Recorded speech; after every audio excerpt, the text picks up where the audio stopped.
Hey, what's up guys? Will here for GSM Arena. If you're looking to get a compact flagship from Samsung, the new Galaxy S25 is a great option. But you could also go for last year's model, the Galaxy S24, and save some money. Is the Galaxy S25 or the Galaxy S24 the better choice for you? Let's put these two phones head to head and find out. The Galaxy S24 was a popular flagship, and Samsung hasn't introduced too many changes with the new model, but there are a few worth digging into. There are some refinements, like the S25 has a slightly slimmer and lighter design. The materials are the same on both models. There's a frame made of the latest Armor aluminum, and both the front and back are protected by Gorilla Glass Victus 2. The ingress protection hasn't changed. As we've seen on the S series for ages now, both of these phones have IP68 rated ingress protection against dust and submersion in water. The main difference between the S25 and the S24 is the chipset. The new model comes with a Snapdragon 8 Elite, this year's flagship Qualcomm chip, and it's a special version for Galaxy with even higher clock speeds. On top of that, you get 12 gigs of RAM on the Galaxy S25 regardless of the storage option you choose. The S24, on the other hand, comes with a different chipset depending on the region, either a Snapdragon 8 Gen 3 or an Exynos 2400, like our review unit. As expected, there's a clear improvement in performance on the Galaxy S25. The benchmark scores are significantly higher across the board. However, the S24 is no slouch, and in real-world use, both phones feel perfectly snappy and hiccup-free. Flagship phones typically don't have great thermal management, and both the S25 and S24 perform as expected here. We saw significant thermal throttling during our prolonged stress tests. The new S25 runs on Samsung's newest software interface, One UI 7 based on Android 15. We expect it to roll out to last year's flagships as well, including the Galaxy S24. The new version provides a few organizational tweaks, as well as some new AI-based features. In fact, Samsung has focused on AI for its new Galaxy S25 series, promoting its new software rather than new hardware upgrades. Because of this, we expect that not all of the new AI features will make it to the phones of the previous generation, like the S24, at least not immediately. If you'd like to dive into the specifics of those features, we get into them in our Galaxy S25 review. We'll also be doing a dedicated video about One UI 7, and we'll drop a link when that's ready. And while both phones are promised 7 years of software support from Samsung, the S24 is a year older, so it's already used some of that up. The battery capacity is the same between both phones, at 4000 mAh. But even so, the Galaxy S25 demonstrates marginally improved battery life thanks to the new chipset. It earned a higher active use score than the previous model, mainly due to higher talk and game runtimes. Both phones support 25-watt charging and don't include a charger in the box. The speed has remained the same too. A proper adapter is able to bring either phone to nearly 60% in half an hour, and a full charge takes around 75 minutes. There's support for wireless charging on either phone. The S25 is Qi 2.1 ready too for wireless chargers with the new standard, provided you use a case with built-in magnets. But even then, the S25 would only charge it up to 15 watts, just like the S24. The final change I'll mention is that the stereo speaker setup on the S25 is not as loud as the one on the S24, but the S25 seems to have a bit more bass. Let's have a listen.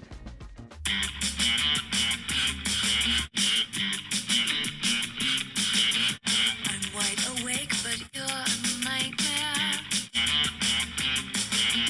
I can't escape, I'm seeing you everywhere. That's pretty much it for the differences. The following features I'll go over are about the same between the two models.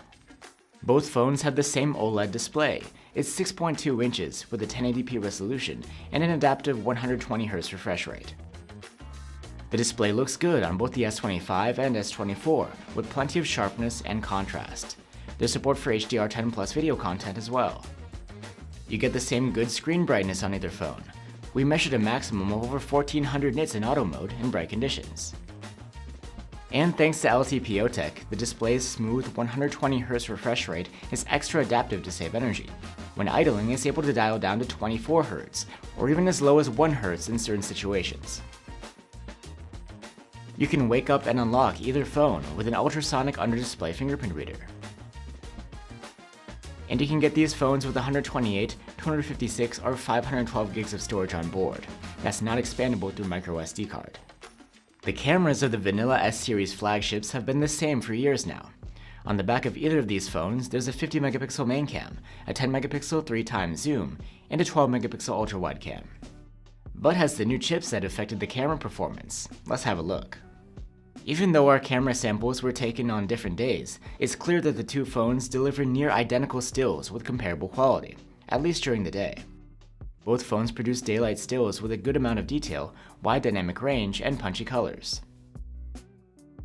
The nighttime photos are also very close in terms of quality, but the S25 is tuned slightly differently. It tends to go for warmer color temperatures and a bit darker shadows, giving the scene a more natural look. On both phones, 3x zoom photos from the telephoto cam match the main camera's processing in terms of colors and contrast. The detail is solid, and dynamic range is good. The low light photos from this camera are decent too, with plenty of detail and nice colors. Our Galaxy S25 review unit has a misaligned focus on its ultra-wide cam. As a result, some parts of the image come out blurry. This is not the case with our S25 Plus unit, so we'll show its ultra-wide samples here instead. They're not terribly sharp, but the dynamic range is wide and the contrast is good. The colors are well matched to the other cameras. Again, with the S25 Plus sitting in for the S25, the ultra-wide camera's nighttime performance is quite similar to the previous models. The dynamic range is on point, and the overall processing seems in line with the other cameras. Here are a few selfies taken with either phone. Again with the same camera, a 12 megapixel one with autofocus.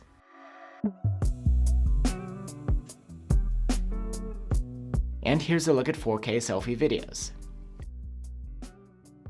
For video recording, there's not much dividing the two phones in terms of capabilities, except that the S25 has a new log video mode and captures 10-bit HDR video instead of 8-bit. In general, 4K videos from either phone come out with great quality. They're sharp, colorful, and detailed, with wide dynamic range. The main camera remains very competent in low light conditions too. So there you have it guys, the new Galaxy S25 versus last year's Galaxy S24. Both phones are made of the same premium materials and have the same display. There's a flagship grade chipset, the same cameras, and a similar software experience from Samsung. The older model even packs plenty of AI features too. However, at least for now, only on the S25 will you get the newest AI software features. These are powered by its upgraded chipset. The S25's battery life is a little better, and the speakers have a bit more bass. And the standards for Wi-Fi and Bluetooth have been updated too.